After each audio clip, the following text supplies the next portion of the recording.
Welcome back to another edition of the B4evaKool podcast. My name is Rex45, and this evening we got Jimbo on the podcast. Welcome to the podcast, man. How you doing tonight? I'm doing good, Rexy. Thanks for having me on the show. How you doing? I'm fighting a good fight. I could always, I think everybody could always complain, but then we always realize where we are and what we're doing, and sometimes we shouldn't complain as much. Practicing gratitude. Yeah. Exactly. I'm being grateful for everything. But sometimes people get me so mad. Oh, I hear you. No, I know. I got my fair share of that too. So yeah, man. Welcome to the show, man. And let's talk about it. Two wheels, one compass. What's that about? How did you get into riding? And like when did you start riding and stuff like that? And let's how that happened. Yeah, I can start from the very beginning. Is while back, I think during college, I had the opportunity to study abroad in Costa Rica. And Okay. when I lived there, I learned Spanish. I backpacked around Central America, and then I came home. And I had the itch for travel. I knew I wanted to travel the world, but I didn't know how. And I was at work once, and I was definitely not working. I was on Google Maps, I think I remember, I was looking exactly how far north Google Street View went. And Okay. I saw that it went as far north. There was like this one blue line that went all the way up to the Arctic Ocean. This would have been around 2014. Okay. And I was like, oh, like you can drive up there. And I was like, what's the farthest south you can go? And then so it went all the way to a town called Ushuaia at the very bottom of Argentina. And that's where like cruise ships leave to go to Antarctica. And so that's like the farthest south you can go. So I was like, all right, what if I'd been watching a couple YouTubers that did van life and other things, and I said, what if I like, there's backpacking, there's van life, overlanding, but a coworker suggested, what if you did it by motorcycle? And my dad was a motorcyclist. Okay. He quit. Yeah, he quit around the time I was born. There's this old, I think it was an '83. Sorry. That's it. I'm hearing you. He was saying he quit. Oh, yeah. He had an '83 Yamaha Midnight Maxim in the garage collecting dust full time my entire life, and so he'd been off two wheels for a while. But I was like, what if I did use a motorcycle? It's the access. It's cheaper with gasoline. And that old Ted Simon quote from Jupiter's Travels, the first Moto Magellan to go around the world guy, he said, being on a motorcycle being in a car is like watching a movie, and being on a motorcycle is like being in the movie. You Okay. get all the elements, the rain, the shine, the smells, whether it's the roadkill or the bakeries, you get Right. everything. So I decided, okay, I think I'm going to get a motorcycle and do this. This is how I will travel the world. And at that point, I had no motorcycle. I had no riding experience. I had Okay. no basic rider course. I was as green as you could get. And I put together this super elaborate plan. Is just a bunch of check boxes. Okay, get the written test, get the basic rider course. Then after the winter, get a bike. And then I also thought, what if I created and documented my journeys as a way to maybe have people follow along. They can be Right. educated about the places that I go. That's one hook that I saw that not a lot of other travel bloggers do, is they like to show their problems and, oh, look at this hike and all that, but they would kind of skip over like, what is this amazing building, or what happened in this place. So I decided the hook or the angle would be kind of talking about the history and culture of places that I go. Right. Right. And Right. yeah, so I started a YouTube. I think the official Two Wheels One Compass began some point 2014 or 2015, and I I figured it was like retirement. It's not an age; it's a financial state. I wanted to have so much money saved up, and trust me, this is not a recipe or a prescription. There's many ways to travel like I am, Right. but in my way, I was like, okay, I want to have this amount. I'm going to get this bike, and um, when I hit this amount, then I'm going to align everything in my life from selling my car, not renewing my lease on my apartment, not having a wife, kids, house, or major, unless someone will go with me. Um, yeah, there was I had kept my eyes on the prize for 7 years, and by the time 2022 rolled around, July 5th. I call it Gym Dependence Day.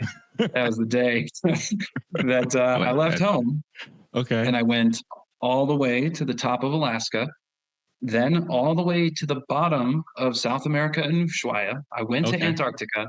And at the current moment, you're seeing me almost 3 years into this journey, heading north in Chile to stop for a little while. At a certain point, I'm going to wait until I can escape the winter winds as they start to blow in the southern hemisphere here, Right. and Right. find a place to hang out for a while.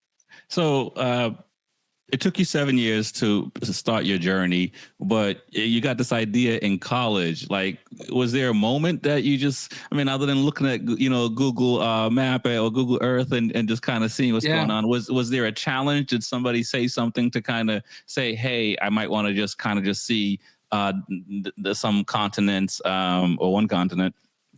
Yeah, Um, it's kind of it. Yeah, it was the exposure. You see in a lot of movies and media the people that do these kinds of things, and you assume that they're loaded or that it's a something that very privileged people can do.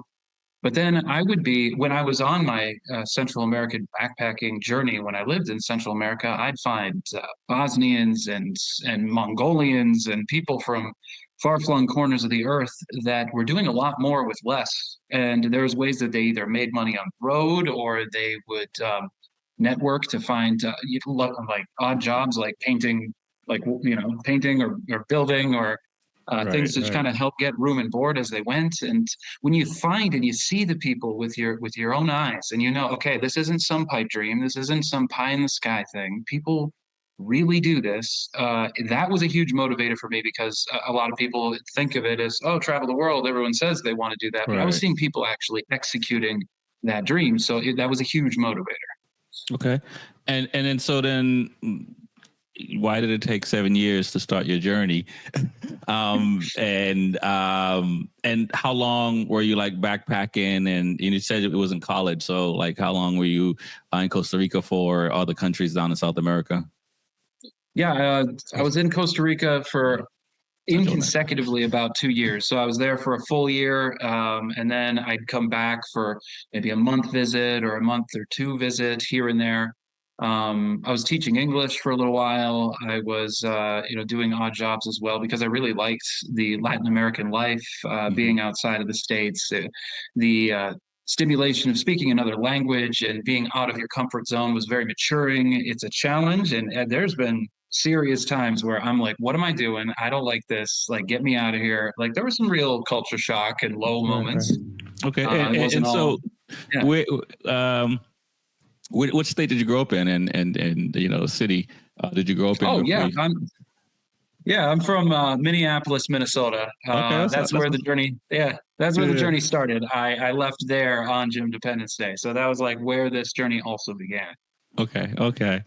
I suspect though that it was cool because you were able to travel and live in Costa Rica and around there for at least a year. So you weren't like brand new venturing out on your own. But now, so let's get into why did it take so long, the Yeah. 7 year? Because I assume if you were my child, I'll be sitting here saying, go get a job, get your life together, go do all these Yes. things. I might not. I might say go chase your dreams, but I think that the typical thing is to say that, right? Is to Yeah, that's kind of a two-parter. Like, how did I keep this moving, right. and how to navigate the kind of there's a lot of indirect pressure or stress that kind of comes from everyday life. We see other people happy in stable jobs or the American dream or the routine.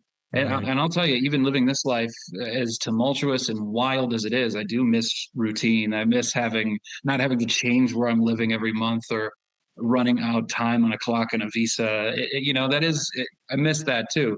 Or not having to learn a new grocery store every time I change cities. Like, I don't know where stuff is. I'm That's backtracking. that is a huge deal, though. Learning grocery stores is a huge deal because for me, Yeah. it's like I'm a creature of habit, and if I go to one brand and I go to a different location and it's not set up the same way, it drives me mad. Oh yeah, that's why Costco kills me because they do it on purpose, and I know they do it. Like, I can't just go in and out and grab something. There's like, Yeah. okay, where's the pub mix? Where'd they throw the pickles? I know, and so you'll see me like it's with that instability and tumultuousness, you get the mental flexibility. But Yeah. So you yeah, went to so school. like So after school, you yeah, were, you're planning this thing out, and I'm sure you're telling friends and family, and you're working. So yeah, as you're yeah. saying, there's a two-parter. So how did you keep your motivation, like you said, and also, try to assimilate, for lack of a better word?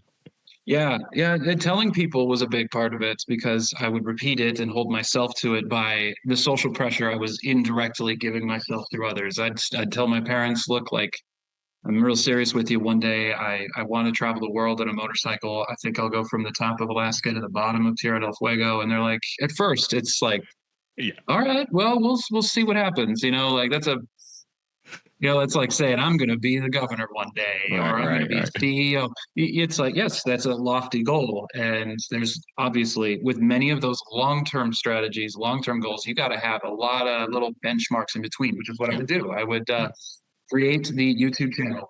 When I'd have vacation time, I would use all of it. After I got a motorcycle, I would use those like 3 weeks or 2 weeks that I had on vacation, and I would go on long distance moto camping trips. So I went from Minneapolis to the Pacific and back.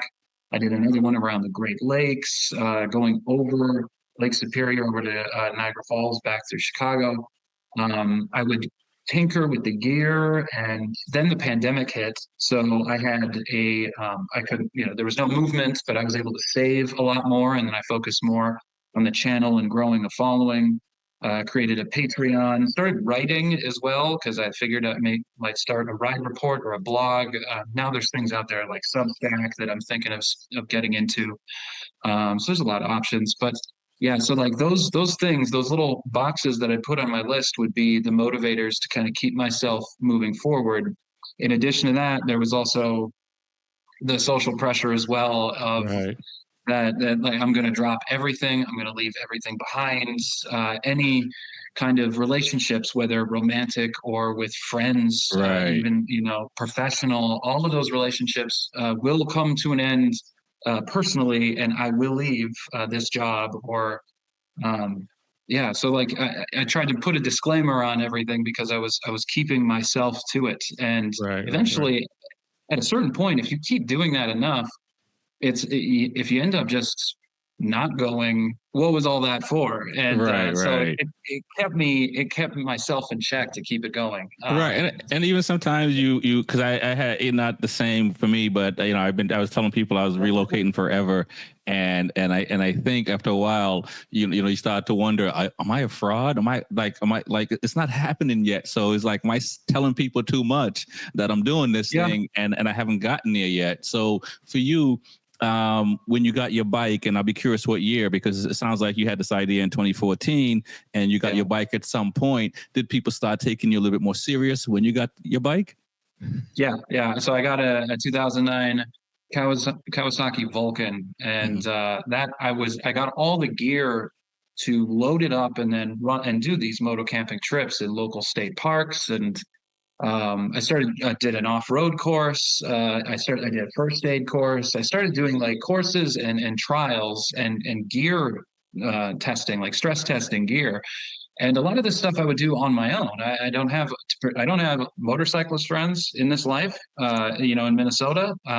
That's why a lot of this stuff, like I look back, I'm like, oh man, I do so much of this different. I wish I knew more people Right. that were, but yeah, I didn't have a lot of outdoorsy friends either. There were not a lot of people that Well, are wanted to you an go camping. outdoorsy person? I mean, now you are, but were you when you Yeah, started?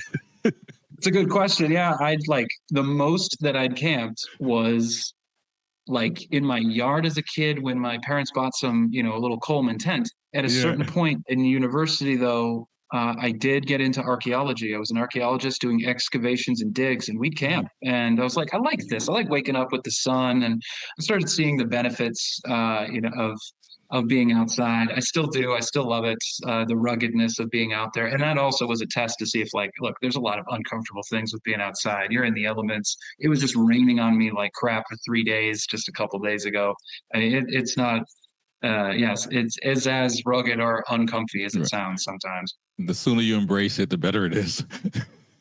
Yeah, and I'll say too that even though you may have never done a lot of these things in your life, for anyone watching or anyone who may think of doing this one day, you'd be surprised exactly how flexible you can be when you have to be. Yeah. There's been some really uncomfortable situations that I've been in where there's political unrest or blockades, illnesses, natural disasters, Wow. things that I've had to navigate going through these nations. And when you literally have no choice, but here's your three doors, pick one. Right. Right. All of them may not sound good, but when you do it and you look back, you're like, "Dang, I just did that," and you're doing that almost every day. Right. Right. Finding a new place to sleep or anything. So you build up a resilience, normalize it, and you look back or you tell people the stories of what you've done, and they're like, "Oh crap, you did that." And so you're right. There is some imposter syndrome. You do feel like, "Hey, am I even?" Worth doing this at every step of the way. But as long as you kept your eyes on the prize, Right. and kept with in my case, the lists that I made, yeah, that was a huge motivator. Right. So okay. So you bought your first bike. So now your parents are looking at you like, Dad's like, I think he might actually do this. Yeah. And so you're working and you're grinding and doing all, and you're going away, and they're seeing and you're doing all these things. When did you like? How did you pick the day you were going? And were you how was that for you? And what was your plan as far as like we had Nomad on, and he said he did more planning than he probably needed to, because there was things in the Yeah. list that he didn't even look at, because just once you're out on the streets, things just kind of happen through osmosis, or just being around and good energy and stuff like that. So like 2 months before it's time for you to leave, like what's going on? Yeah, I with my parents buying the second bike, which is my current one. I have a Honda Africa Twin 1100. It's from the year 2020.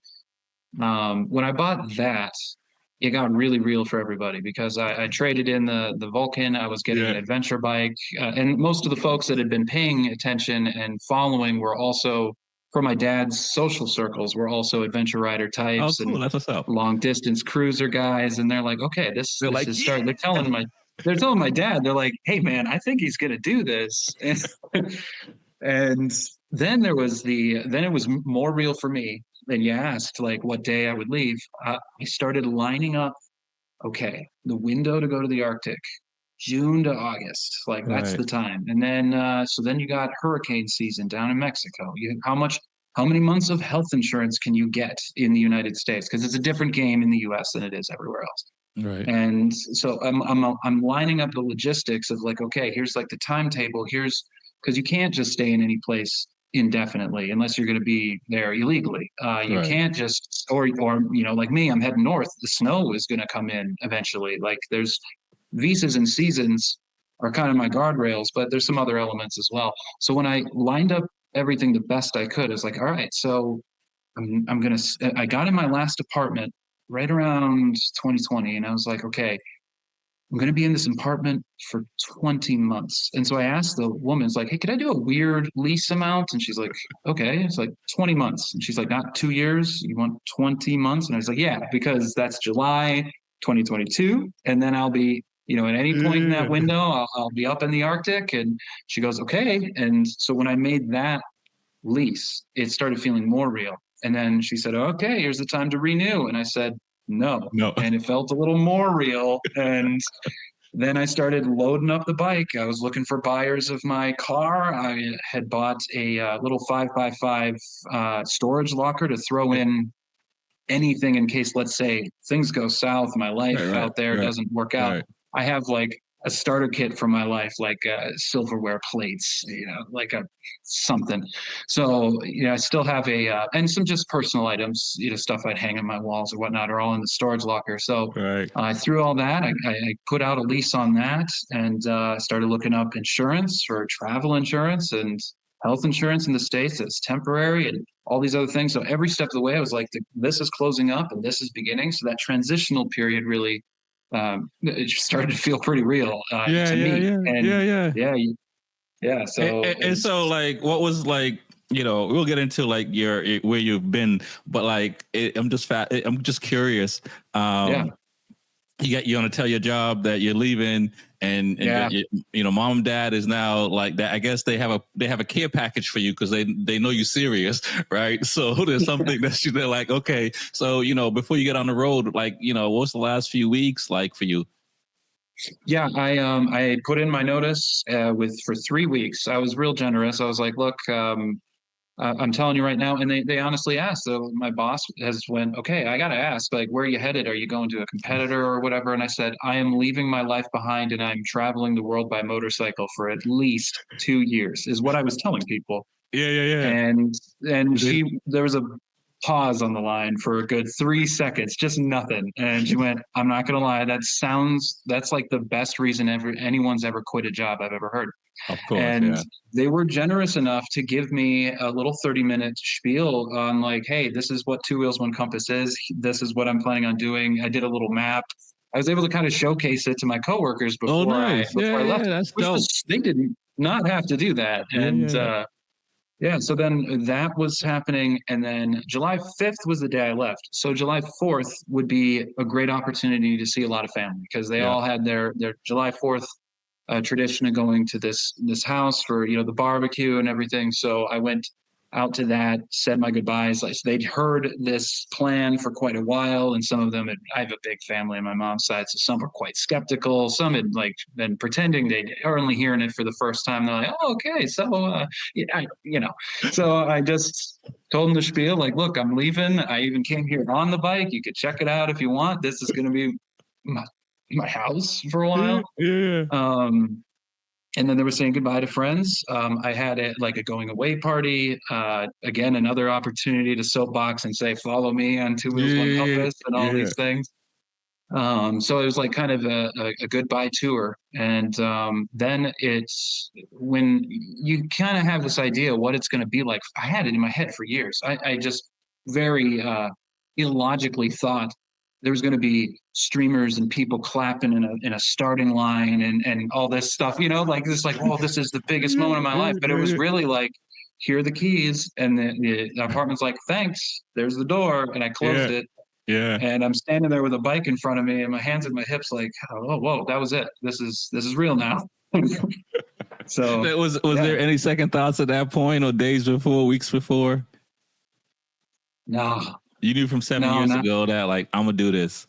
yeah, yeah. And there was, of course, jitters. There was fear. There was uncertainty. Stomach was butterflies. Probably my teeth grinding at night, just like, oh, what could happen? This is going against everything that everyone around me does. It's a welcome bit of heresy to some people to see me do this, but I'm the one doing it. So there's got to Right, be, right, right, right. am I doing something wrong, and what could happen? But there was, yeah, I'd listened to some podcasts myself, and a lot of folks that had lived lives like this, and they would say things like, yeah, the day that I'm not scared is the day that you know that I'm going to be in the ground. So it's you should be. That's Right, feeling alive. Like, that's right, the right, real right. stuff. Yeah, So yeah, yeah. You yeah, know, it's a good feeling.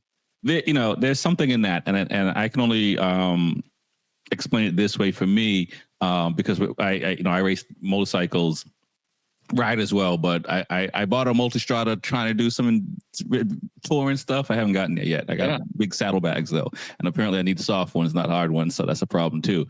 But that I got hard ones. That fight will go on forever. yeah, but it took me a little bit going to the track to realize what these people were feeling, and it wasn't so much feeling, it was they just in the moment and they're alive, and and you realize all these things that can go wrong. So it's a different way you carry yourself when you're just present.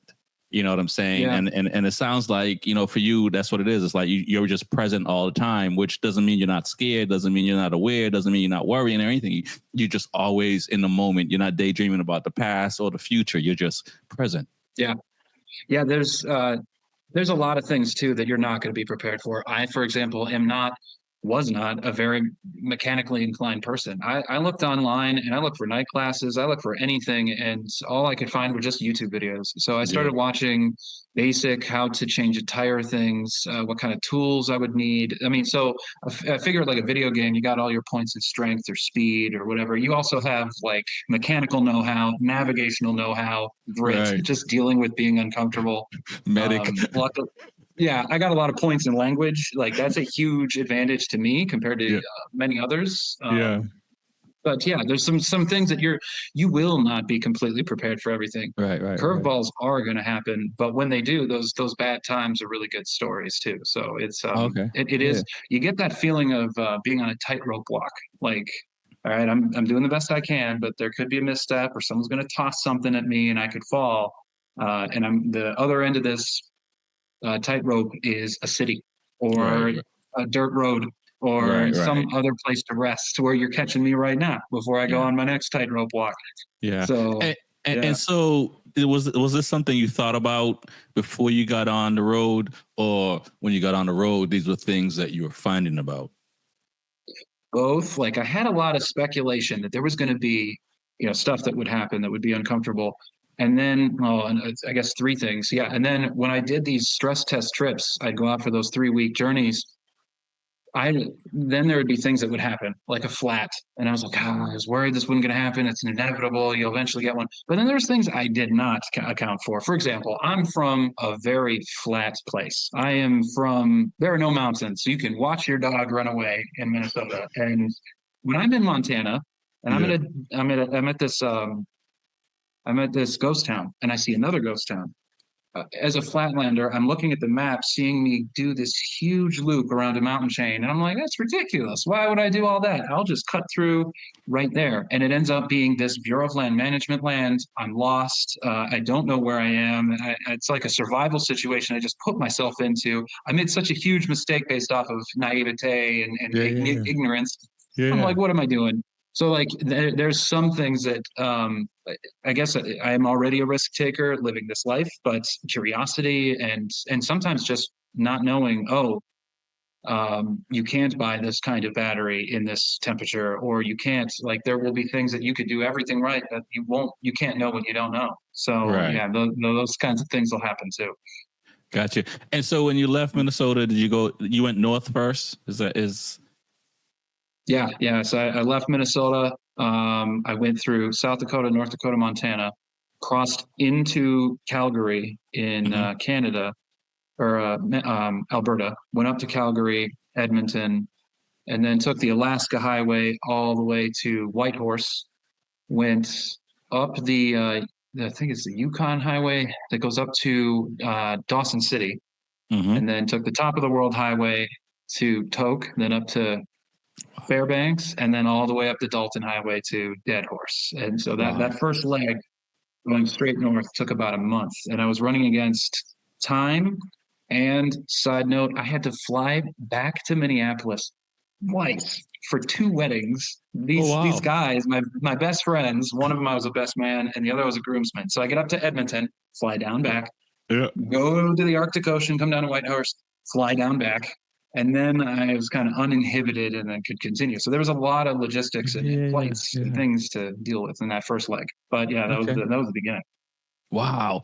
And like, talk about that a little bit more, because it's no longer 3 weeks and going back home. This is like, okay, I mean, I don't know if it's a reprieve flying back for the weddings and going back versus just completely being there. But like, when, at some point Yeah. it's like, this is real. I'm in it.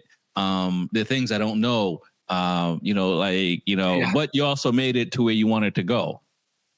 Yeah. I think after for me, hitting a milestone, like hitting the Arctic Ocean, is like, I did that. And, Yeah. I could look back and say I hit that milestone, but Yeah. every now and again, even now, sometimes the voice definitely goes away, but there were times that I'm like, what the hell am I doing? What the hell am Oh I yeah. doing? Yeah. What the hell am I? There's that voice in your head that wants the stability and the routine and your relationships and the life that you have. It's a very human thing. It's what most of us have most of our Right. lives, if we're lucky. Not everyone Right. does. And you've been doing this And for most of your life up until that point. yeah, like that's all I really knew is you get a lease and then you get a house or you get a job, you to your time. There was a certain point where I don't know when I was like a teenager and I was like, man, so then I just go to work and then I take, 2-week vacations and that's life until retirement. My parents were like, "Yep, that's it. Get used to it. That is life." And I went, "Nah, there's got to be something more." Like, and then after being in Costa Rica, seeing how people live there, it's not all work oriented. It could Right. be quite the opposite, very family oriented. Right. Seeing other ways of life, and then also learning, okay, there are the other people that chose to travel, things like that. So um, being exposed to those things, and you knew there was something different. There's something else. And I have a lot of people that would say to themselves, and probably thinking right now, if they're watching this, like I could do something like that, but I got to think about retirement, or I got long-term goals that are financially, this could really Yeah. throw a wrench in. But a really vindicating thing for me is when I was in all these national parks, you typically get those real big tour buses full of old folks. And they're all retirees and they kind of hobble off and kind of meander like a good 10 yards from the Oh door yeah. and they don't go Yeah. too far. But I'd run into them in some of the trails and everything, and they'd say, "So, what are you doing?" And they'd strike up conversation, and I'd tell them, "Well, I've been traveling for a couple months. This was in the beginning, and I'm here to see Yosemite or Death Valley or whatever." And they would say, "You're lucky you're doing this when you're young." And it was like, yes, Yes. like, that's it. There's all These are these the. people that aren't that old. They're telling me, "Oh, you gotta be comfy when you're old." Yeah. And the old Yeah. folks are like, "Do it now. Don't wait." So Right. You know, that was a I have to say that that's one of the hardest things to do. To Or not to say do, but because it was similar for me in the sense that like I was probably working at the time, so I wasn't still in school, and but I was seeing older people doing what I was doing 28 years later, and I yeah. just saw how they were, and I was just like, oh man, Yeah. I don't. That doesn't sound fun. And so for me, I just started doing things that I'm passionate with, that I wanted to do, and try to kind of just chase dreams and stuff like that. And Here we are. yeah, exactly. And here Yeah. we are. Because there's a lot of people, and I talked myself out of it for a while too myself. So I don't want to. I've been those folks because I was probably like 27 before I was just like, okay, let me do this. And I didn't start riding a motorcycle because I was in my 40s. Because I was like, it's either now or never, right? Yeah. So it's like that kind of thing, right? So I get that side of that too, because you can easily talk yourself out of stuff, and it's reassuring that older folks do see what we're doing, and they kind of tap us on the back or give us a that a boy, saying, yeah, go ahead and do it, because what else is there? So Yeah. how do your friends, after a few years now, how they are they starting to kind of get more a little free with life, or they still kind of like job, work, family structure? Yeah, before I got one good piece of wisdom on your last comment though, is about like you hit a certain age and you realize like, okay, this can't just be it. Like I myself, and maybe you did as well, took the path of least resistance in life, and it took me to places I didn't want to be. And I feel like that's where you look at those people that may be unaffectionately called lifers. Like I'm working Right. at this place, and you see a guy that's been there, so many years, and we get in our bubbles and we put our heads down, we do our puzzles, and we go away, and just years pass. And Yeah. so there was this quote from my favorite writer. His name is Hunter S. Thompson, but he had a quote in one of his letters that he wrote to a friend when he was like a teen, but he saved everything. His friend was asking him, "Dude, you work like as a freelance writer, you're sleeping on people's couches, you're always broke, but you're doing it. Like, how do you do it?" He was working at a cushy job at Time Magazine, and he was, doing his 9 to 5. So he's like, how do you live on the road like this? Yeah. And it's a little wordy, but it's something that I'll never forget. He said, "You don't have to do what you don't want to do for the rest of your life. But if that's what you end up doing, convince yourself you had to. You'll Yeah. have a lot of company." And it was this tongue-in-cheek way of kind of, slapping some sense into him, like, "Dude, you're going to be like everybody else. Just Yeah. tell yourself, oh, I have to be at this job. I have to do this," because most people do that. Yeah. And Yeah. you kind of go Yeah. with the flow, and then the years pass. So yeah, on that last, I wanted to make sure I got that out before I forgot it, because it was a huge motivator for me living this extremely unconventional lifestyle that a lot of people may dream about. Right, right. But your last question, you said, was it about my friends watching Yeah, those? like how how are they are they becoming more like you after Oh, you've been doing this for a while? man, nah. Like I think my closest circle of friends around the time I started this, I had like $40,000 of student loan debt. I had to get myself out of debt, Right. throwing money at it to lower the interest payments and get it done as soon as I could for this long term goal. These guys are, they got wives. Many of them have kids. They got houses. They're starting families, and that's a very Midwestern thing. I know Yeah. Minnesota is a very sedentary culture. We don't travel much. We like our routine and staying in our winters in the blizzard, get put on pizza, eat ice cream. I get it. I've lived it. Most of the people I know are like that. I don't see a lot of Minnesotans out here, but I think when they see it, I don't think that it has made them want to do it, but they say things like they're living vicariously through me. They Mm, think that it's fascinating. They know that it's risky, and I don't think they could see themselves doing it at least at this point in their lives. But and there's also a couple people that are very inspired and have thought, oh, what if I got that job in another country, or what right. if I decided to do a backpacking trip by myself, solo travel once in my life before deciding to settle down. Anyone can travel in any way or go out of their comfort zone like I Right, have, right. and they don't have to hop on a bike and travel the world for years. But Yeah. if they see that there's like, okay, there's some growth, there's put yourself out there, there's some great dividends. You mature a lot, you have some great stories, you learn about self-confidence. There's very few low sides to it other than a few dead scratches and scars. It can be Yeah. quite good. Yeah, and I don't want to stay on this too much, but you mentioned, some people look at things as risky, and I hear that as well because tell people you ride a motorcycle, they think it's so risky, but like life is risky. Every moment of Yeah. every day for everyone is just as risky. It just so happens that nothing happens most of the time. Yeah, one of my podcasts that I like is called Adventure Rider Radio. It's the Adventure Rider. These guys used to go through the stands in the '80s and through Africa and and Okay. before internet. These some of the Yeah. higher.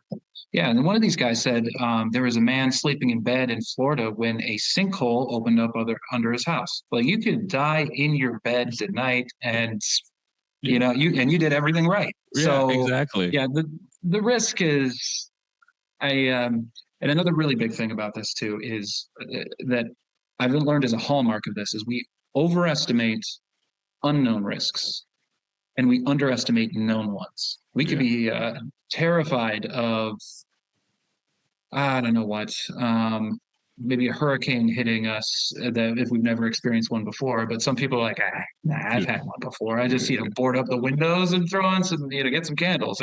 So there's many things, examples I could give of that. But the things we don't know, like a lot of the people that remind me how dangerous Mexico is, have never been there outside of a resort.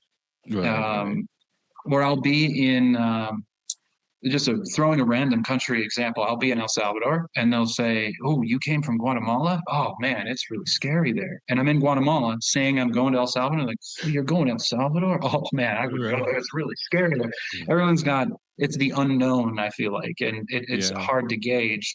Whereas those dangers that we already know about, and Europeans going, "Oh, there's all the school shootings in Right. the Right. States. Aren't you Yeah. afraid of that?" I'll be like, "Well, yeah, but it's something I've gauged, I guess, my whole life." So the unknown, I guess, from that example, yeah, those are things that can hold us back sometimes. Yeah, it's the unknown. Yeah, I listen. If people don't get to travel, like I was born in Jamaica, lived there for my first 8 years of my life. Where I came to the States, Oh, and I heard stories about the States before I got there from people who told us stories. And I'm 6, 7, 8. Like I'm thinking I'm coming to America thinking like the streets are lined with gold and people are uh, living way better than all this stuff. And I don't know how that happens, where people get these notions or these ideas, and I don't know if I don't know. You must have seen, you whisper in somebody's ear in a room and tell a story. By the time it gets back to you, it's a whole different story, kind of thing, oh yeah, right? So I think there's a lot of they mean well, right? But it's yeah. just they're taking everything literally from someone else, and they could be just elaborating a little bit just to make the story a little bit better. we're seeing, if we haven't been there, we're looking at it through a lens or hearsay. And a lot of people think of Mexico, for example, like the 2010 drug war when it was at its absolute worst, and then they hear nothing for years, and they think, oh, it must still be that. When I went to Nicaragua, my parents thought of the Contra War in the 80s, and Yeah, they're like, yeah, "Oh my yeah. God, he's going to Nicaragua." Imagine if you knew someone studying abroad 10 years from now going to Syria. You'd be Yeah. like, "Oh, it's terrifying." All I've known of Syria the last 10 years has been civil war.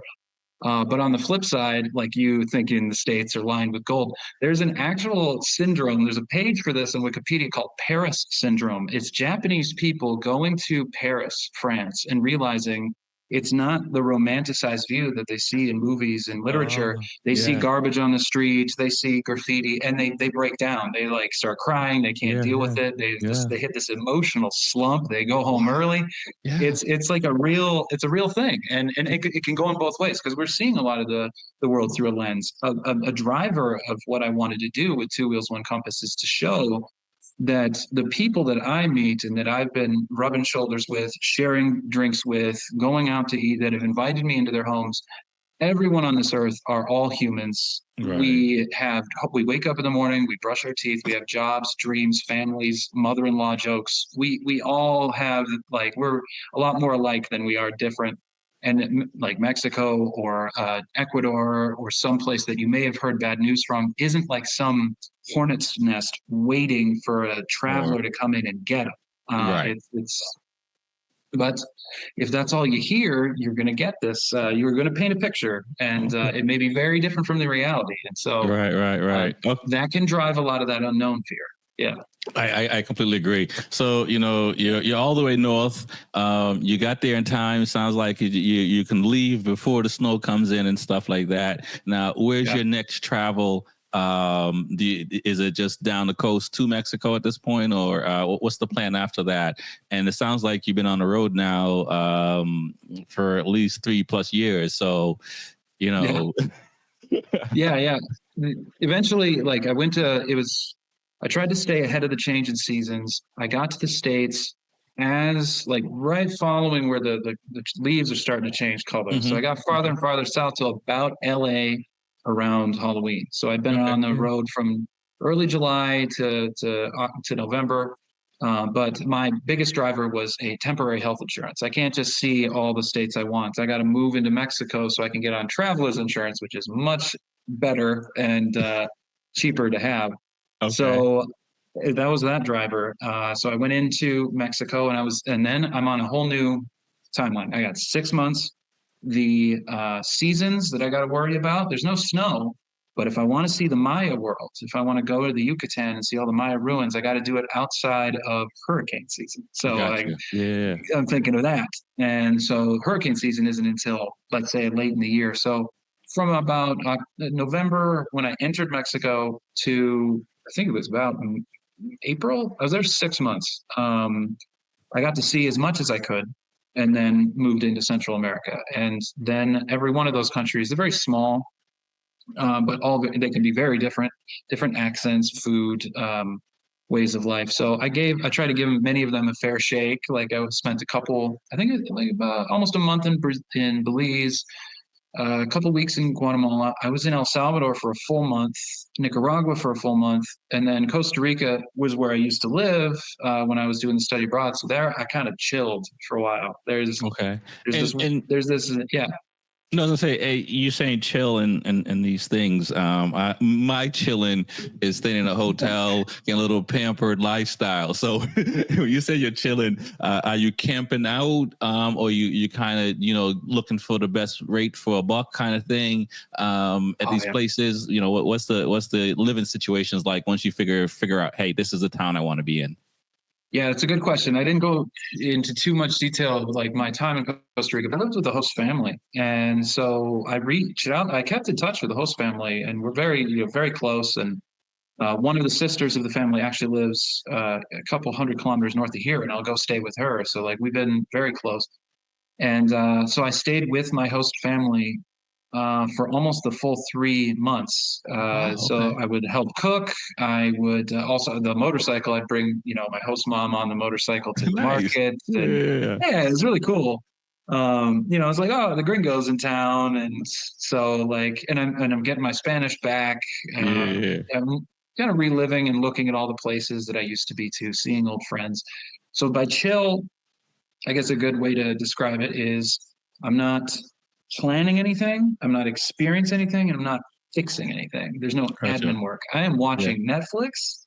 I am like vegging out and doing, because I feel like there's three batteries I have. There's one when I eat, one when I sleep, but there's like this long-term battery that if I'm constantly in action, I'm planning something, experiencing something, or Right. admin, like fixing stuff, laundry, the bike maintenance, all sorts of stuff.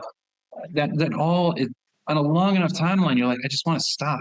Right, right, And that's right. also kind of what I'm planning myself in a couple weeks here. Too is No, yeah, when I get yeah, yeah. because I was gonna say, like, you've been going as far as work and doing all these things.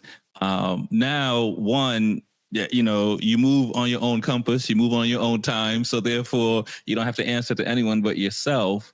Um, was that easy to kind of like uncompress, to kind of shake off like I would go to like different islands, and I'm from an island, I forget about island time. Yeah. Yeah. It's like things open when they open, and so the Yes. first day you're like, what, who can I call, who can I complain with? But after a few days you either sit outside and commiserate with everyone else, or you just show up an hour later. So like, you as as a person, like, you're going through these changes, right, as we all do. So like, are you recognizing that, or are you in front of that, or you Oh, just kind of oh yeah. I think it was when I was on this ship going to Antarctica. I'd saved up for this, and I'm not a conventional person you find on one of these ships, because a lot of these folks are retirees or artificial intelligence, uh, Silicon Valley, tech bros or whatever. Yeah, they, right, they right, seem right. to be a little higher of an income, and this place had elaborate 5-star meals, and this was a real like exclamation point at the end. But I was a caveman in these around these people. I was like eating with my hands. I forgot the whole napkin in my lap thing. I realized like I was like coming out of the Stone Age, trying to like, oh geez, this is not my scene. I Right, don't know right. who. There was a learning curve. The etiquette and everything I had to get Yeah, my up to bad. speed, because I did accustom myself to that island life. They call it Yeah. Tico time, and in Costa Rica, things open when they open. If you arrive on time, you're there early. Um, Being okay with stuff being. There was one time I was in hostel, and somebody said, "Hey, do you know what the weather's going to be like tomorrow?" And I went, "Dude, nobody knows what the weather is." That was me. That was me like 2 years ago. Yeah, But yeah. when Now you're someone's like, asking me, I feel it's like, how naive they're going to know what the weather is yeah, like. yeah, yeah. Or I had somebody said, there's very few places you can drink the water out of the tap. Anywhere north of Chile and Argentina, there's a few cities, and they're typically in mountains. I was in Medellin, and you can drink the water out of the tap there. That's a revolutionary thing to me. After I've been spending years or months, with no toilet seats and buying things in all my water from water bottles. Yeah. And so this Austrian couple went, hmm, I don't like the taste. It's a little bland and bleachy for me. I'm like, dude, you don't have to go to a store to get this stuff. This is revolutionary stuff here. We could drink out of the sink. Like, I just, hearing them kind of gripe Yeah, about yeah, it, yeah, yeah, yeah. I'd realize how like I'd become a pretty hard guy now. Like, Yeah, it's yeah, yeah, yeah. so yeah, you'd be surprised what you can get used to. But I started to really, when you get in a place long enough, you start to soak it up. And I know that I will never be a Chilean. I will always be a gringo in Chile. But Yeah. you do pick up on the words, the euphemisms, the shows, all sorts of stuff. So Right, yeah, and the longer you're there, as you embrace the culture more, the culture embraces you more as well, right? oh yeah, yeah, you find a way to fit in. Trust me. There's everyone will. Yeah, you're if, especially. I know coming from the States, we have a little bit of everything, but when you're a blonde-haired, blue-eyed guy, in my case, speaking Spanish, it's very unexpected, and Yeah. there's a conduit. Like, I can talk about how the streets are not lined with gold in the U.S. or like, hey, Mexico isn't too bad. I don't know what Right, you've been right, seeing in your telenovelas, but they don't all fight like that. right, right, And right, so I found a way to kind of not act. I don't know what it would be called, like a rambling man on the road with right, all the right. stories. So I found a way to fit in that Yeah. context. Yeah, and I was gonna say, and correct me if I'm wrong. It's like finding a way, but it's also you. And I mentioned this a little earlier. Like you're also changing as a person yourself, right? So Yeah. so when you say find your way, you're also finding your way yourself, right? In this process so far. Oh yeah. I like to think of it. And there's nothing wrong with the way saying find yourself, but I think the best way to describe it is create Mm-hmm. yourself. Yeah, yeah, yeah. The idea of saying find means that it's there's an end point, but creating yourself makes it seem like a work in progress that's constantly evolving. And I've been taking elements of different cultures and individuals and experiences that have knocked me on my ass or shown me great things Right. all along the way. And I felt that it's definitely expanded my worldview. It's helped me become a more humbled and open-minded person. But I think it's also given me a lot more faith in humanity that you would not get from screens or seeing things through a lens. I believe that it's really shown me that the world is not all out to get us, and it is a better place than we really think it is. Um, Especially when you can see it in people's eyes and people's faces when they greet you at a corner store, or if random guys on bikes barely even speak your language, but they're coming up going, I'm just so curious. I see these stickers. What are you? What are you doing? Yeah, yeah, And yeah, you yeah. smile and they smile. You may not even be able to communicate that well, but you bring out a map and maybe a whiteboard and you just say, hey, this is that, and here's what Yeah. I've done. And you found it really brings out the humanity in a journey like this. So I've learned to listen a lot more, I feel like. And there's a lot of things that I know I've been working on myself over the course of my life, and I will continue to. But I think that it's also strengthened my strengths and improved my faults. I think it's a very maturing experience, but it's not comfy. It's really uncomfortable. Some of these things. There's some times where it's just I am like learning to lose control, learning that you can't have everything planned, uh, self-deprecating humor, learning to Yeah, cope, yeah. getting along with knowing that I am Yourself, not an yourself. expert.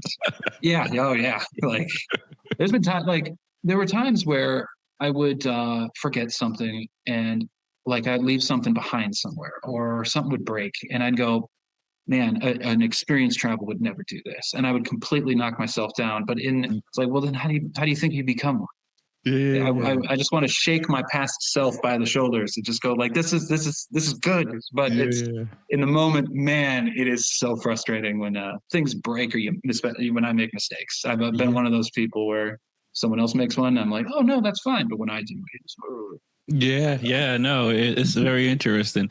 So now, it seems like you've been on the road for like about 3 years. yeah. And so far it sounds like it's North America, South America, Central America. Are you planning to go beyond that? Let's talk about some of the places you've been as well, because and like how do you pick? How do you know when it's time to leave? How do you Yeah, know? well, that's a good question. So I went through Canada, Alaska, west coast of the U.S. Then I was in 6 months in Mexico. Spent about I don't know how many months total, but like the rest of Central America. I had to fly the motorcycle from Panama to Colombia because the Darien Gap, for those that don't know, is a no man's land that Panama and Colombia are not connected by road. And Yeah. I went in length in my videos on like why that is and what it is. But then flying to Colombia, I was in continental South America, and I went through Colombia, Ecuador, Peru. Had a really rough time getting through Bolivia, but I did it. And some people get through just fine. That's just me. Paraguay, Argentina, No, Chile, all the way why do you down. say rough time? I gotta ask, like, what makes it a rough time? If you Oh want to man, talk about it. yeah, Bolivia is not for beginners. I've said it in my blogs and in my videos, but I really think it isn't. There was a period of time. My phone got stolen, which is rough. I do all my video editing on my phone, and I tried to do the geolocates, and they put it into a little Faraday cage. They're real smart about it, so I couldn't get the GPS signal out. And then when my phone was stolen, I had to get one back, make a police report, and get a new one. And both of those projects ended up being just nightmares Yeah. because let's try to get a new phone. Power goes out in Samsung, and they say, "Oh, sorry, the power's out only in Samsung, not anywhere else in the mall. Wow. We're gonna have to. Well, we'll sell you it for this amount in cash, and we'll write you a hand receipt." And it turned out the amount they were charging me was about $200 more, Wow. so they're going to scrape it off the top. So they're trying to cheat me. And then the cab drivers in between every single place, the police station, the cell phone carrier where I had to get to document that showed that I registered the phone in Bolivia. Every cab driver's trying to cheat me too. They all don't think I speak Spanish. There's little insults here and there, like this cabron here. He thinks he just, like, what is he wearing? Things like that. But then while I'm doing this, the entire city is covered in a Mad Max orange haze of smoke from wildfires coming off of the Amazon. So I'm at Wow. like 5,000 meters, which is, oh, geez, like, I don't know how many feet that is, but it's the highest capital in the world. The air is super thin and it's full of smoke. So I start getting sick. I get Yeah. bronchitis. I'm like fluid in my lungs, trying to get a police report, trying to get a cell phone plan. Then two massive protests descend down on the city from different causes. One of them is a United States, I think it is a United States labeled terrorist organization known as the Panchos Rojos that are trying to reinstate Evo Morales as president, armed and marching on the Capitol. On the other side is a farmer peasant revolt that's pissed off about gas prices and they're trying to block off borders. So while I'm sick, trying to get a cell phone, the cabs are treating me. The cabs are cheating me. The Samsung's cheating me. I'm trying to get a police report. The whole place is full of smoke. I can't breathe, and I got to get out of there before the whole place shuts down. So While this is happening, yeah. every gas station in Bolivia has a different rate for international people than they do for locals. So you get a different Wow. rate. Yeah. So when I get to the pump, there's three things that can happen. One, they do it all like they should. You're this price, we're this price, cool. And Yeah. it's really terrible gasoline. The second thing is they lean in and they go, "Do you want a receipt?" And you go, "No." And then so they'll give you like a little discounted amount, scrape it off the top, and put it in the computer as a local. So you're Yeah. saving a little, they take a little, and the government doesn't know. The Yeah. third one is the little scheme where they say, "Sorry, my gas pump, which is the only one for 4 hours in every direction, doesn't process international. So you're gonna have to go to my buddy's place over there, get a 5 liter can, and fill it up 5 liters at a time. And you have to buy it from him. I don't have one. And Yeah. then you got to do that whole dance. So Wow. this happens to everybody that's foreign in Yeah. Bolivia, whether they're Brazilian, German, or Doesn't American. matter. Yeah. So, and that's just a taste. Yeah, that was one of the rougher places that I'd been for a while. When I got out, I was in Paraguay, and I started seeing all these hallmarks of civilization that was closer to what I was used to, such as cheese, pickled foods, gigantic refrigerators full of deli meats. I'm like, what is this? Everything started coming back, and I'd realized that I'd been in a real hard place for a while. So yeah, that was after recovering from the illnesses and Yeah. Yeah. gas lines for miles. Hey, 8 hours a day to sit in line. That's your job in the family. You're waiting in line. That's your job today. Like it's yeah, it was and I put the word out. Like it's not a terrible place to visit. There's the salt Right. flats Right. and Right. Right. beautiful Right. cities. It's just when you do navigate, it's going to be a little harder with less Right. services and uncertainty. And Yeah. it's good to talk with people and be like, "What is this protest? Oh yeah, they happen all the time. They're probably going to block off the roads. You probably move." and Yeah. Yeah. Now, you're like, now, was there a time, or has there been a time, regardless of that moment or any other moment up until this point, that you go, I could just put a for sale sign on this bike and buy a one-way ticket and go home. Has that happened? Crossed your mind? And if it has, how did you talk yourself out of it? I'll be really, really honest with you. I have never thought about Okay. pulling the plug. Yeah. I have not. There's been times where I've like said, and this is a good thing too. If you see a road, for example, like I talked with this couple at a place that I could camp at, and I saw their road, and it was just pure sand. And I'm on a fully loaded Africa Twin. It's pretty heavy. My skills can't handle it. Many people I'm sure could, but I went, I can't, and I had to turn around. It's Yeah. okay. You don't Yeah. have to put yourself out there like that all the time. And at the beginning of this journey, I felt like, what, am I not cut out for this? Am I a failure? But now I'm more humble with the idea of being okay with Yeah, not you got to look at the doing that. situation and kind of size it up and trust your instincts. And my instincts went, that looks like hell. I don't want to do that. I don't want to spend. I'm lifting the bike up alone. I'd have to take off all the boxes. Nah, I'm not doing that.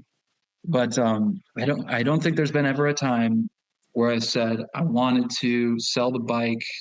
I've had minor injuries in accidents. I've had some equipment damage in some accidents for sure. But I bet if I had physical damage, like a broken leg or something, it would make things pretty tough logistically in terms of, okay, how long can I stay in this country? I got to be in the hospital this long, and they're permitting, I'd have to speak to some embassies. Never had to deal with that yet, but I've been in embassies where I think I've overheard those conversations, or this guy, he can't be here that long, etc. Asking for that, I have to say, up until you said that, that's not something I thought of. Unfortunately, I haven't been in a situation where I guess I had to think, how long can I be in this country? But that's a very important thing to think about when you're doing a solo journey, like you're doing, right? Because it really you really have to kind of figure these things out, because regardless of visas or just getting hurt, like you say, and then it's just kind of like, okay, well, I only got a visa for 3 weeks, but now I need 2 months, and some places may not be as, I don't know what the word is, generous. Generous. Yeah. Oh no, that's happened. A big part of this kind of travel is the bureaucracy. At every border, I got I think the big 7 things. I stamp out, bike stamps out. I stamp in, bike stamps in, change money, insurance, and cell phone. Wow. So I got to go through those big 7 at every border. I don't have to do cash or cell phone sometimes, and insurance. Sometimes they really don't care. It's fluid, but I like to have those down pat before I cross the border. And when you do, you got to check your documents, because sometimes a document will have. I had 60 days in Nicaragua. Bike had 30. Oh shit! Why? So I'm good, but if I leave that, it's like I'm carrying around a little baby with me everywhere. Yeah. I get a stamp and it gets a stamp. I go to immigration, it goes to customs, and if we're both over, there's a fine for me and a fine for the bike. So you got to know, and eventually it ends up becoming just a part of the job. It can be very intimidating if you've never done it before, but as long as you know. It's honestly, it's something you could put on a checklist. It's like, okay, talk to these guys, find these guys, ask them where it is, get this paper, check the date. And when people ask, okay, how long are you planning on staying in Argentina? And I'll say, I will be here the longest you will permit me. I would like the 90 days if that is the maximum. Some people say, 30 is enough, or 6. What if something happens? What if you get in an accident? What if something breaks and you got to wait for a part to arrive from another country, get that through customs and pay the duty fees? All that takes time. So I always ask for the maximums. And then after a while, it does kind of become a habit. You learn that, okay, this is the big, I'm crossing a border, a new window is beginning. When you get that 90 days, it's kind of a big exhale, like, all right, I'm good now. I got some time, but you're always running on a clock. For example, I was in Costa Rica. Bike is with the family that I lived with in Costa Rica. I flew home the only time to visit since, I guess, the weddings in Canada. And so when I flew back home, I'm out, immigration's good, but the clock is still ticking on the bike. Right. Those 90 days are still going. So when I get back, I got a fresh visa in 90 days, bike's almost done. It's got 15. I got to move. Yeah. And so you gotta take that into account too. So yeah, if I were to visit home again, most countries give 90. Argentina at the current time gives 240. And the most generous I think I've ever heard any country currently is Uruguay, giving a 1 year visa on a motorcycle. Yeah. I think they're trying to become the hub where people keep things and ship things in and out. And they're really winning against Argentina. In the past, Argentina was the one people go to, and Argentina's getting them beat. That's also how you ship to Africa and Europe too. People are going through Montevideo instead of Buenos Aires these days. Right, So, right. yeah.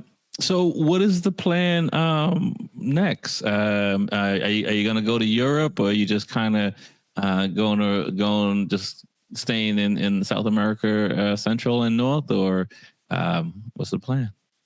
Yeah, it's a very good question that I'm currently parsing through at the moment, because my entire most of my adult life has been me going from top to bottom of the Americas. So I feel like I'm reached the top of a ladder and I'm grabbing for a new one. I don't really know what there is. I think it's right now I'm going to float.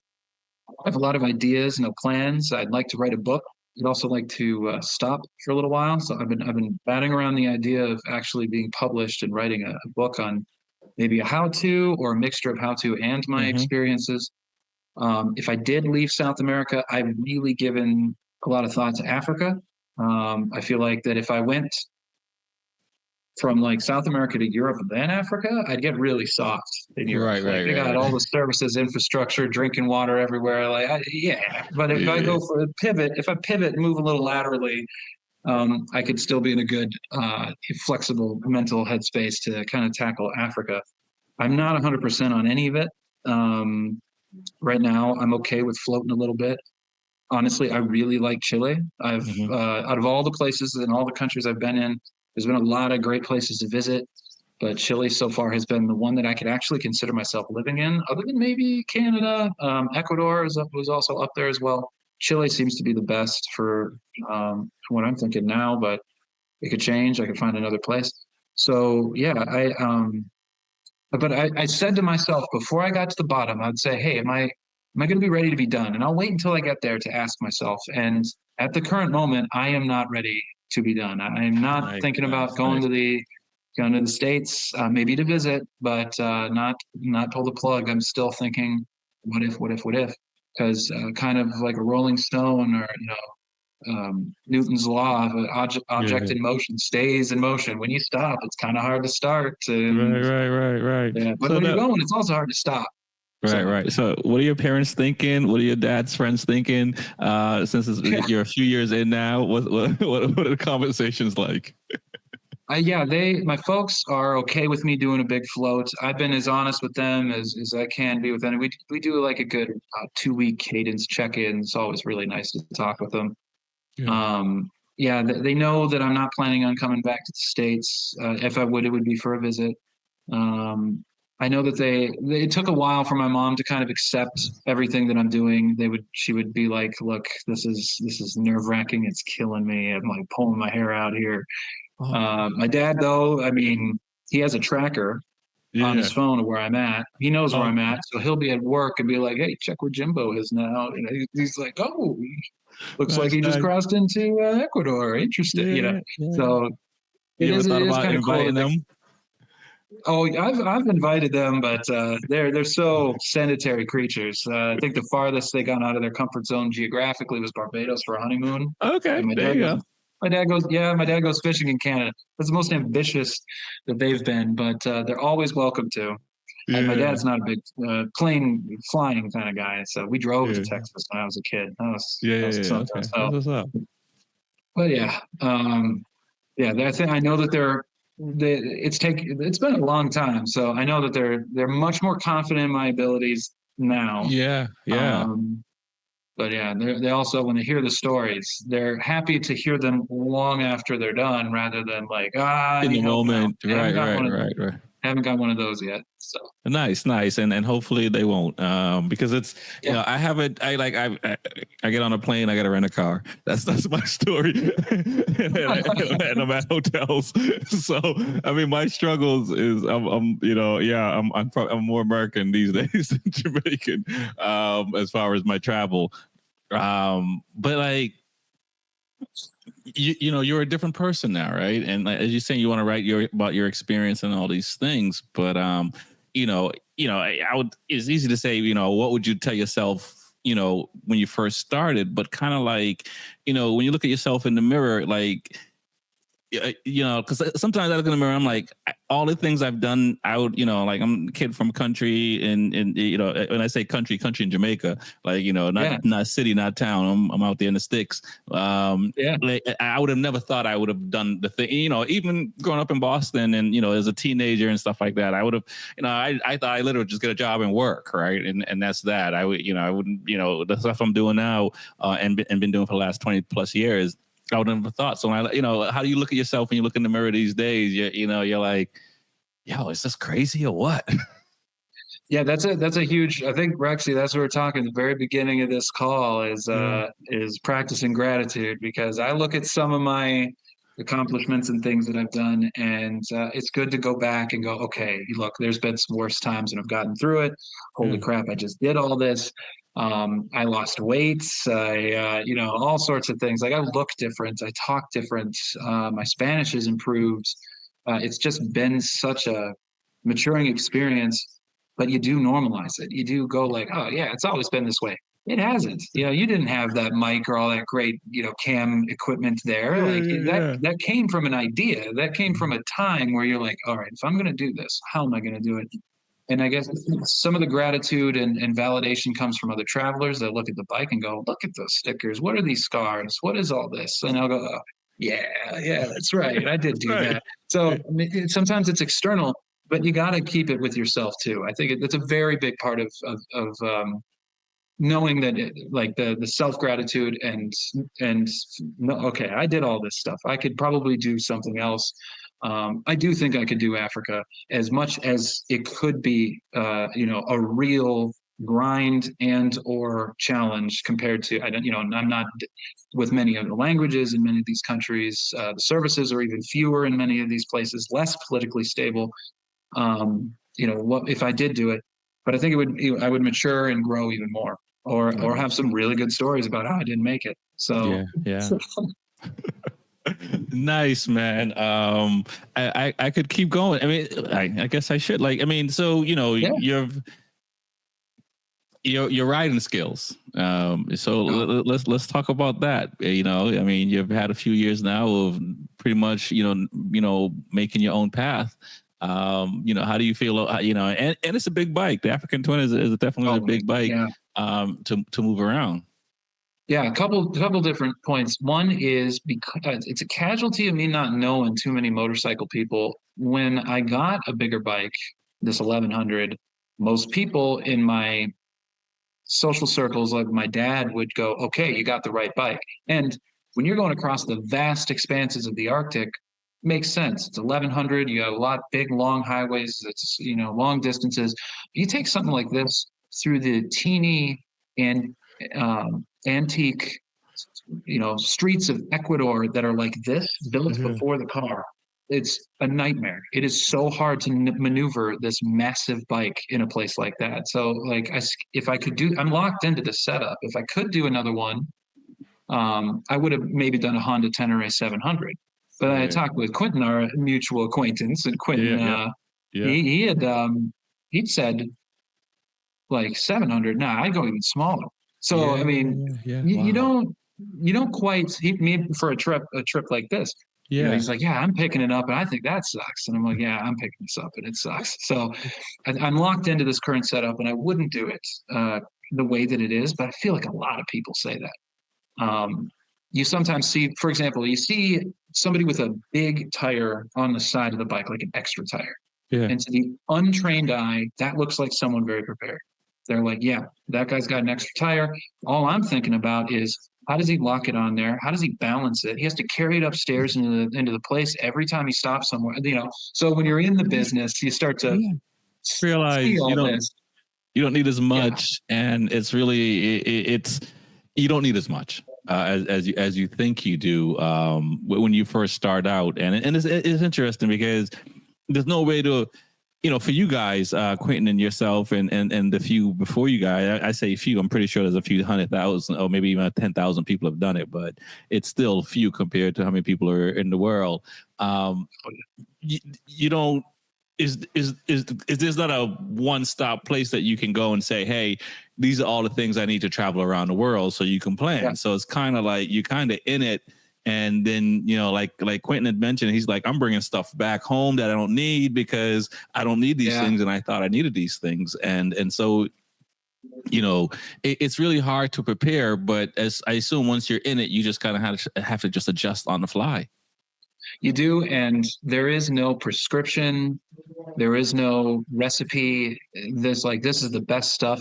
I've seen experienced travelers have been out doing this in multiple continents for a decade plus, doing more trips than I have. There's always a bigger fish. And these guys will look and still be learning from someone else. Oh, I never thought of that, or that's a good way. And they'll tweak and move. And then you have the things that are your luxuries. I had a really great camping chair that just broke recently. I'm very upset. And just mourning its loss still. It's pretty fresh. But that thing took up a lot of space. It's not something that a lot of people could have with them. It is good part about having hard panniers is I got to stack it up against a wall and then use the other one as a table to make dinner. Gotcha. Yeah. So that was nice to have that as a backup. But like there are things that you'll have that'll be luxury items that you want to take with. Some people bring a bigger tent just because they got the space, or some people, I don't know, want to bring a lot more tools that they may not even ever use, but they just cause they don't know. Yeah. So there's again, no recipe because, and then it's organic. For example, I have been through 5 batteries on this journey. I am not proud to admit it. Wow. 5. It's a long story, but I currently have jumper cables made out of an extension cord that I found at a campground in Peru. And I've been manually taking these stripped wires and holding them up to multiple batteries because there was a time that I had to start my battery every morning for about 2 or 3 weeks every morning because I could not get a battery. And so I'd be at a place and a guy's getting a cab and I'm like, hey, when your cab gets here, can I use the battery? And then I'd start it in the morning for that first start of the day because it's not going to start. Yeah. So I'll be honest, I still have a whole nother battery because I got a lithium now and I don't have a lithium charger. I've been burned so many times. You can't jumpstart a lithium. Yeah. So I'm carrying this AGM battery that just in case the lithium fails, just because it's going to happen. I've been hurt. I've been jaded. I'll take out that lithium, put it in the AGM so I can jumpstart it because I don't have a charger for the lithium now.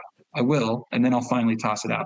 But some of it is just it's organic and changing maybe whatever's in the flavor of the week that time.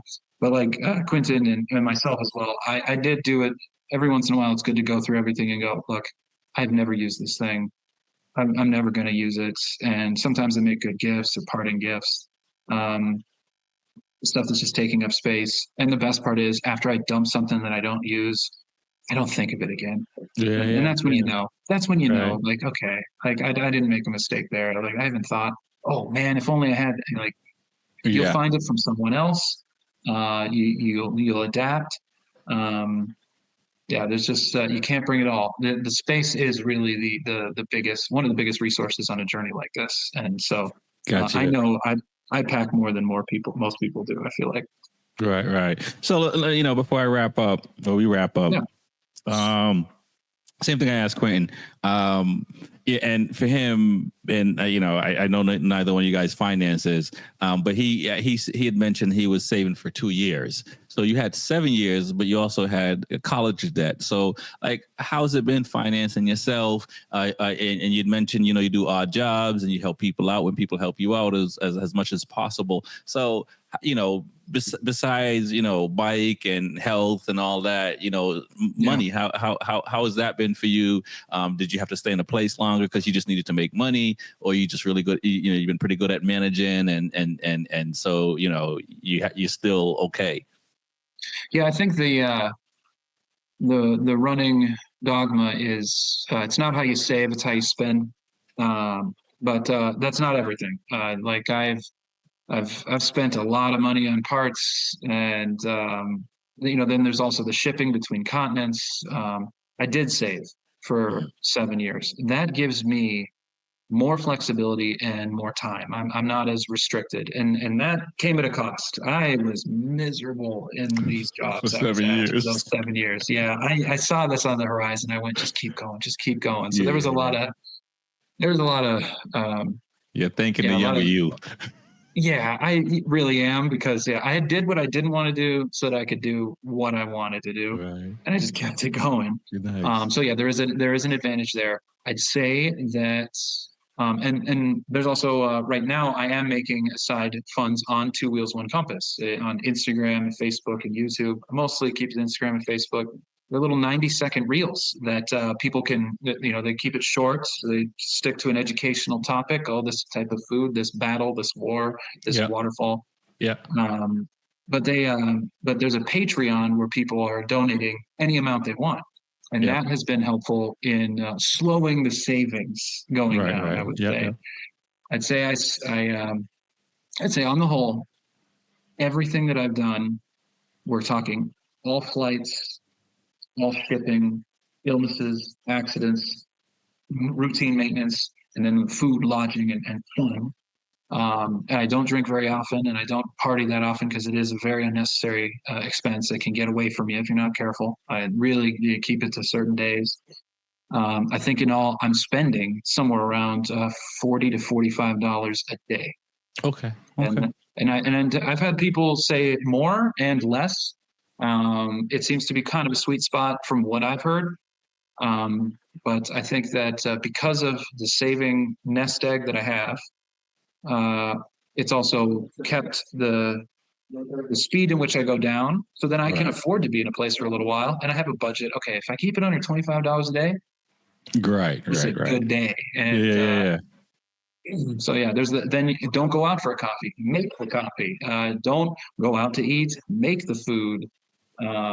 If you negotiate, I'm staying in this hostel here for a week, and because of that, I said, hey, what about this rate? Because I'm staying for a little while. They're Yeah. more than happy to do that. Um, Wow. Not going crazy on the gasoline. I keep it at 90 kilometers an hour, around 50, 55 miles an hour Yeah. max. It saves my chain, it saves my tires, it saves my oil, it saves my Yeah. gas. I go in that cruising speed. Right. It doesn't Right. matter if cars are flying by. I just make time that day and go, okay, this is how far I'm going. 90 kilometers an hour is about how long it'll take me to get here or there. If you plan around that, you can really save on those routine costs as Yeah. well. Yeah. So it's Yeah. Yeah. also that's I guess how you spend, not how you save Right. as Right. well. Right. Yeah. Oh man, that's that's a lot of discipline, right? Because I mean, I gotta assume, you have a bad day and you pull up somewhere Oh, and there's a, it's like I just want to go forget about my day. But you really got to be those very present and mindful, but also, and you realize that you know a lot of people around you are kind of going through similar things. So you're not as alone as, if I'm broken down on a highway somewhere here and I'm waiting for a tow truck, right? Like I feel alone, but like, in other countries and in countries that are not as, I don't want to say privileged because, doesn't have the same resources or access to the same timeline right. that we have in the US. You can lose sight of that.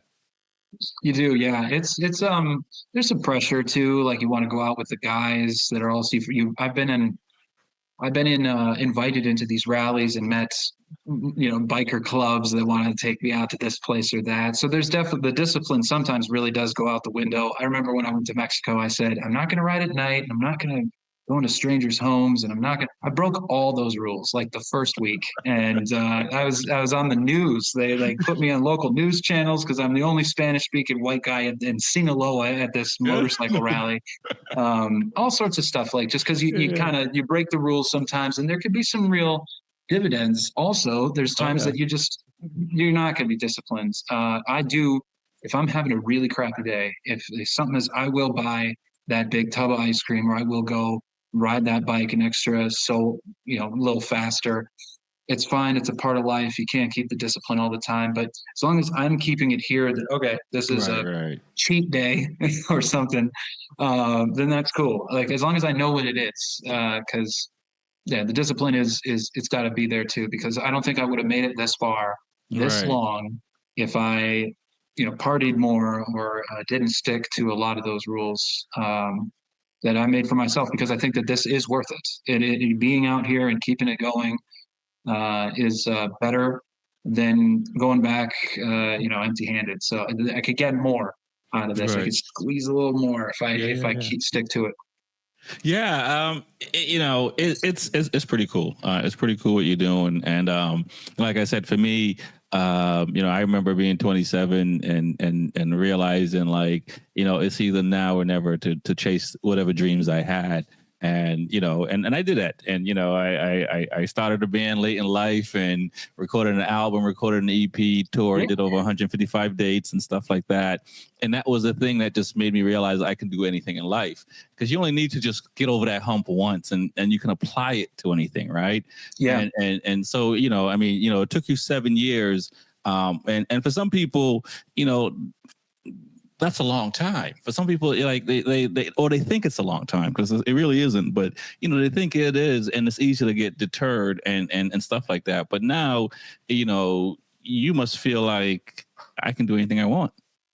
it's yeah that it is quite free to be able to now change. It's a privilege that I know that a lot of people may not be able to afford with commitments that they have in their life. They may have a family, they may have a house, and those things. It really does have to be prioritized. It would be difficult to do it all. I've met people that have been on the road here that did wait until their 60s before doing journeys like this. I ran into this man from I think he's from Colorado originally, but he's been on the road on retirements, doing, getting through on retirement and Social Security to pay his way through, because he did his time and he worked, and now he's out. He's in good health and he still rides, and he's thinking he's going to go through the stands through Central Asia next. Wow. And so there, Wow. and he's in his, I would say, I think he was like 64 to Yeah, yeah, yeah, yeah, yeah, yeah. 66. He's up there, and in terms of doing something like that, Yeah. and not everybody gets it that far. So while it could be that it's now or never, is what a lot of people say, I've seen a lot of people that have still done it after never. Yeah, yeah, and it's and that's the hope, right? That is the hope that Yeah, people, it's not guaranteed. No, yeah, yeah, yeah, it could yeah. be never. Whenever you decide to do your thing, you do it, and not and don't, because I think, to me, that's one of the worst things, is to have aspirations and dreams, and for whatever reason you talk yourself out of it, and Yeah, and because you know I don't know. I don't want to sit here and I try not to put myself in other people's head, and so I don't know the reasons why they don't do things and things like that. But I've found that it's kind of like, as long as you're doing it, that's all that matter. It doesn't matter it doesn't matter how many people are in the audience. It doesn't matter how many products you're selling. It doesn't matter how many people have read your books or your poems or whatever. It's the fact that you're doing it. And yeah, and that's the biggest joy. And I was fortunate enough to see it early on, and it seems like you've been fortunate enough as well to see it real early, because a lot of folks don't get that. And I mean, I think it's the best way to live, but yeah. I could Keep be wrong. showing up. Yeah, Keep showing up, even if yeah, there's not folks there cheering for you. Sometimes, honestly, the doing the YouTube videos that I did in the beginning, I would work my butt off for hours to put a video out there that would get like 86 views. But I found that the hunger's good, hmm, but also like the video editing, I like doing it. I didn't find it like a job. I found it as a creative outlet. And right, when it was oriented that way, when I would approach things like it's kind of a fun thing I do on the side, it ended up opening a little further without me realizing, okay, this is the ads are out there. There's people watching now. I'm starting to get a couple thousand more followers. Like, yeah, yeah, yeah, but as long as that wasn't the validation, it was the fact that I'd done this and yeah. you got over that hump, like you said. I found the video editing for a lot of people is like a job, and they would drag their feet to do it. But I actually enjoy it, and if I didn't, then I would have quit. But Right, I right, like doing it the right. way that I do. Yeah. Nice, nice, man. That's awesome, man. Well, I don't want to hold you too much longer, man. Tell people how they can find you, and hopefully, we will have you back on to follow up and see where you are in like 3 6 months, 3 months or 6 months.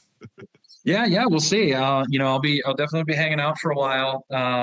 In Chile, writing a book is the big goal, next big thing that I'm Yeah, doing now that my yeah, biggest has been conquered. But you can find me on Instagram, Facebook, or YouTube, or Patreon at this name right here, Two Wheels, One Compass.